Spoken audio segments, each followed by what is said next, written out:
badakit etxean zaudetela, baina, bueno, etorriko dira momentu hobiagoak, ez nahi zuetaz ahaztu, eta oparitxo batzuk utzi dizkizuet gelan. Ondo pasa gabonak, eta hurrengo urtera arte. Mua!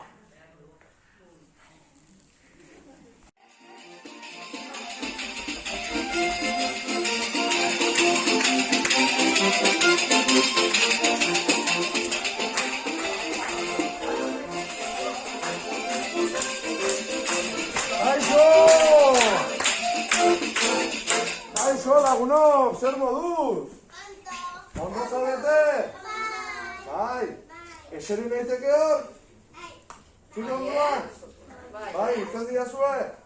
Bai, pizkatzu egin ditzen diteko? Bale, ba.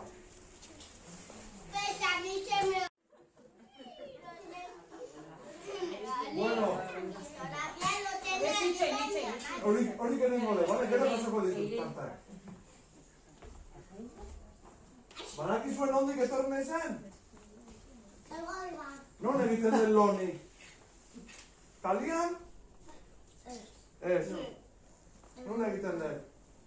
Lan eta lan urte guztia. Mendian. Eta badakizuen nor gelditu dian mendian? Nortzuk? Marido Mingi eta Astoa. Ze badakizuen zer, Astoa gaixotu egin da.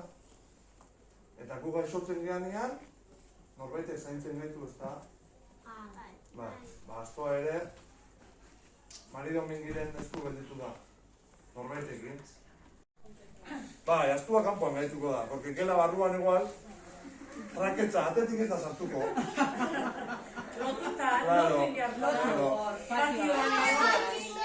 Eta badakizu zer, Astoa etorriko bazen, hemengo hogita txokolate danak etxean egongo. Astoa jan da.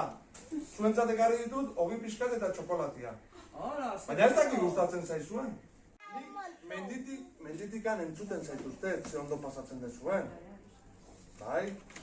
Eta euskaraz ere hitz egiten dezuela. Ni gorde eta gero irakurriko ditut.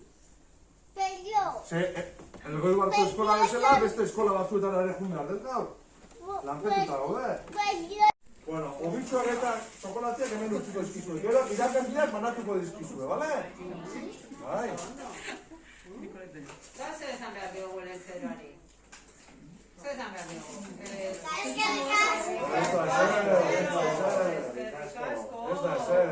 Bueno, ondo pasa oporrak eta hurrengo urtean berriz ere elkartuko gera. Bale? Eta ea musu emateko aukera dakagun. Bai, orain? Horren egitea beste getzaigu behatzen. A ber, musutxo badako. Musutxo.